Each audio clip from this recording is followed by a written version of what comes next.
আমার দেশের মধ্যে নামাজি নেতা বেশি না বেনামাজি নেতা বেশি? বেনামাজি নেতা বেশি, নামাজ পড়ে না কিন্তু চাপার জোর কম নয়, ঠিক কি না? আল্লাহকে চাপার জোর দেখবেন নাকি আমল দেখবেন? আমলটা আল্লাহ রাব্বুল আলামিন দেখবেন। এজন্য আমলটা মজবুত করার দরকার আছে না নাই? আমলটা মজবুত করতে হবে।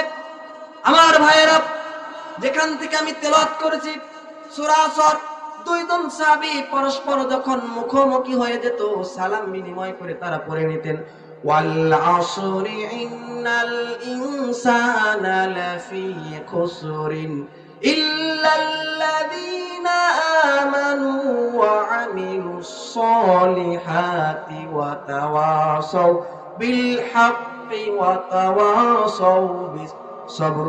জোরে বলি আল্লাহু আকবার। আল্লাহু আকবার। সূরা আসর এমন একটা গুরুত্বপূর্ণ সূরা, এই সূরা দিয়ে যদি কোনো মুসলমান নিজের জীবনকে সাজাতে পারে তাহলে গোটা কোরআন ফলো করা তার জন্য সহজ হয়ে যায়। বলেন সুবহানাল্লাহ।